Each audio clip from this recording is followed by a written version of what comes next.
UP में जब से बाबा की सरकार आई है तब से पुलिस ने अपराधियों का जीना हराम कर दिया है। अपराधी बड़ा हो या छोटा, सबको योगी की अदालत से गुजरना पड़ता है और अपने किए की सजा भुगतनी पड़ती है। योगी सरकार ने बुलडोजर और एनकाउंटर को अपना हथियार बनाया है और इसका परिणाम भी यूपी में साफ तौर पर देखने को मिल रहा है। सीएम योगी ने कई बार साफ कहा है कि कोई भी माफिया या दबंग सरकार से बड़ा नहीं है। जो जनता को सताएगा उसके साथ सरकार सख्ती से निपटेगी। बीते सालों में कई गुंडों और माफियाओं का निपटारा किया गया है। सरकार ने जरूरत पड़ने पर माफियाओं की गाड़ी भी पलटी है, तो कई बार बिकरू कांड जैसी घटना के बदले में माफियाओं को ढेर भी किया है। और अब इसी कार्रवाई को आगे बढ़ाते हुए यूपी की योगी पुलिस ने एक और अपराधी को मुठभेड़ में ढेर कर दिया है। नमस्कार, आप देख रहे हैं कैपिटल टीवी का स्पेशल शो पर्दाफाश और मैं हूं आपके साथ रोहित कुमार। आज पर्दाफाश में बात करेंगे एक और पुलिस एनकाउंटर की, जहां मुठभेड़ के दौरान इनामी बदमाश को चैन की नींद सुला दिया गया है। साथ ही चर्चा करेंगे कुछ और ऐसे ही मुठभेड़ और एनकाउंटर से जुड़ी खबरों की।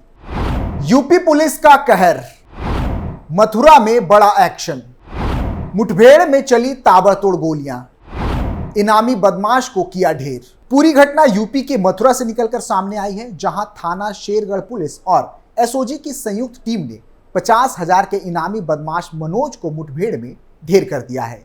पुलिस का कहना है कि मनोज कल पुलिस कस्टडी से फरार हो गया था। इसके बाद मथुरा पुलिस की कई टीमें उसकी तलाश में जुटी हुई थी। जानकारी के अनुसार मुठभेड़ थाना शेरगांव इलाके के सेही रोड पर हुई। मुठभेड़ के दौरान पुलिस ने शातिर बदमाश मनोज को मार गिराया है। बता दें कि मनोज लूट और रेप के मामले में फरार चल रहा था। एसएसपी शैलेश कुमार पांडे ने कहा कि मनोज बहुत ही शातिर बदमाश था। वह लूट और बलात्कार के मामले में फरार था। पुलिस ने उसे गिरफ्तार भी कर लिया था, लेकिन वो कस्टडी से फरार हो गया था। मथुरा पुलिस की कई टीमें उसकी तलाश में जुटी हुई थी, तभी मुठभेड़ के दौरान मनोज को ढेर कर दिया गया। बता दें कि यूपी से मुठभेड़ की खबरें कोई नई बात नहीं है। जब से सीएम योगी ने सत्ता संभाली है तब से इसकी तादाद और भी बढ़ चुकी है। पुलिस को योगी का पूरा समर्थन है। ऐसे में यूपी पुलिस भी पूरी निडरता के साथ अपराधियों का सफाया करने में लगी हुई है। हाल ही में यूपी पुलिस ने बदायूं डबल मर्डर केस में एनकाउंटर की कार्रवाई को अंजाम दिया था, जो सभी समाचार पत्रों की हेडलाइन भी बनी थी। वारदात के 3 घंटे बाद ही अपराधी साजिद को पुलिस ने मुठभेड़ में मार गिराया था, जबकि जावेद ने बरेली में सरेंडर कर दिया था, जिसे पुलिस ने गिरफ्तार कर जेल भेज दिया था। क्या है बदायूं मर्डर केस? उत्तर प्रदेश के बदायूं में मामूली विवाद में 2 सगे भाइयों की बाल काटने वाले स्तोरे से हत्या कर दी गई थी।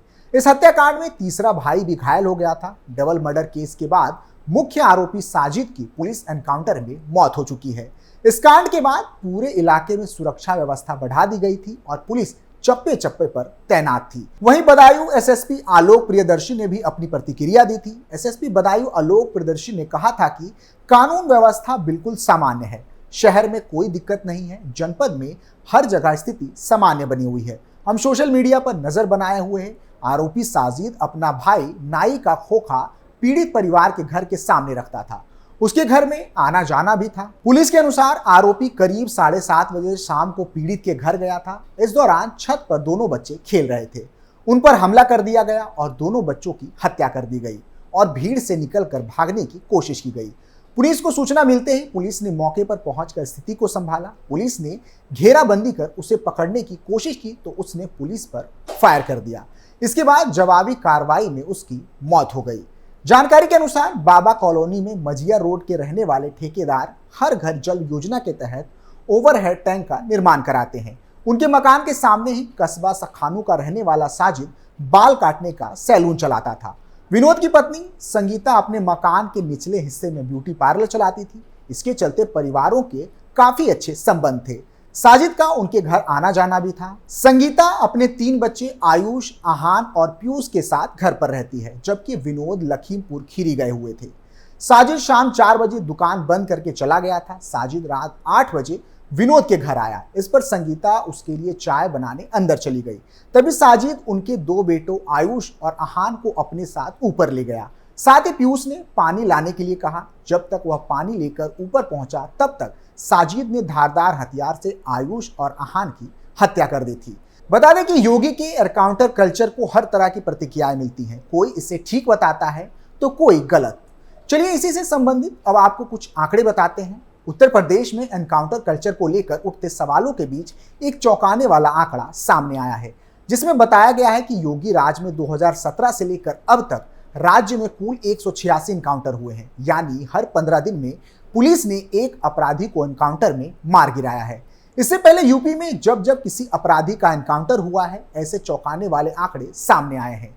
इसमें ऑपरेशन लंगड़ा के तहत यूपी पुलिस ने कई अपराधियों के पैर में गोली मारी, जिनकी संख्या काफी ज्यादा है। हर 15 दिन में 30 से ज्यादा अपराधियों पर फायरिंग। मीडिया की तरफ से पुलिस रिकॉर्ड की जांच के बाद एक रिपोर्ट जारी की गई, जिसमें ये तमाम तरह के आंकड़े सामने आए हैं।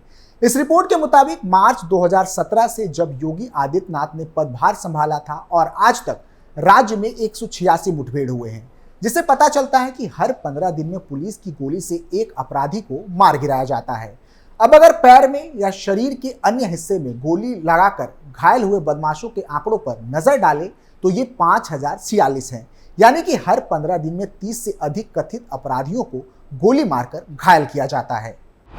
यूपी का क्राइम ग्राफ हुआ कम। मीडिया रिपोर्ट्स में बताया गया है कि पुलिस एनकाउंटर में मारे गए कुल 186 अपराधियों की लिस्ट में 96 अपराधियों पर हत्या के मामले दर्ज थे, जिनमें से 2 पर छेड़छाड़, गैंग रेप और पॉक्सो जैसे मामले दर्ज थे। पुलिस अधिकारियों के मुताबिक 2016 से लेकर 2022 के बीच राज्य में अपराध के ग्राफ में तेजी से गिरावट देखी गई।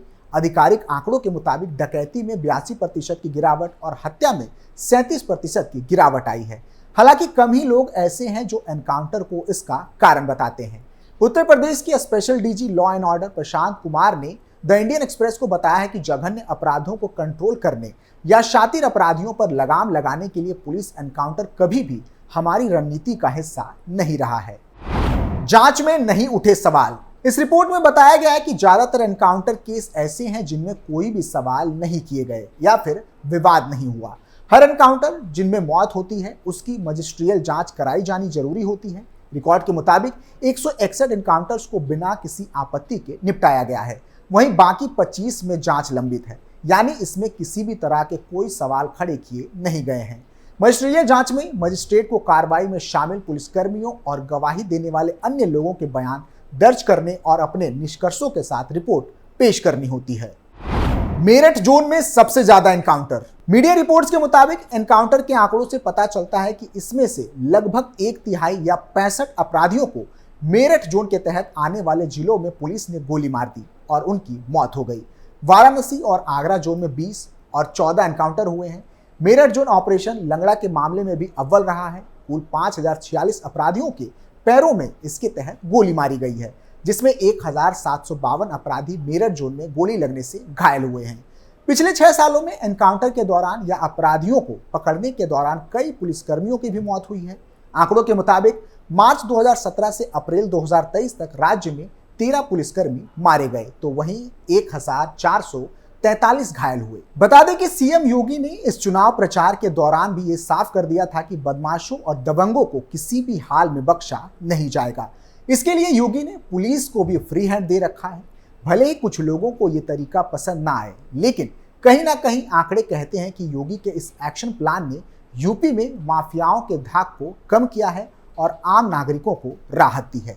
फिलहाल के लिए इतना ही। आप देखते रहिए कैपिटल टीवी उत्तर प्रदेश। नमस्कार।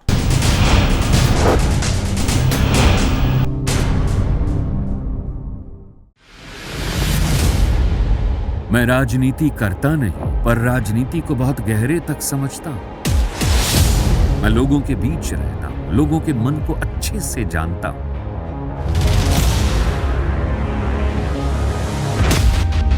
पब्लिक और पॉलिटिक्स की हर नब्ज को खूब पहचानता हूं।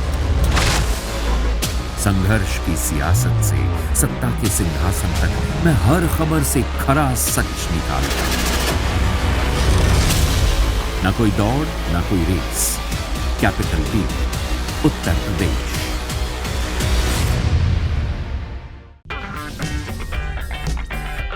अगर आपको हमारा वीडियो पसंद आया हो तो इसे लाइक करें, हमारे चैनल को सब्सक्राइब करें और हाँ, बेल आइकन दबाना ना भूलें ताकि आप तक हमारे वीडियो की नोटिफिकेशन पहुंचती रहे। आप अपना सुझाव हमें कमेंट बॉक्स में दे सकते हैं। हमारे साथ जुड़ने के लिए शुक्रिया।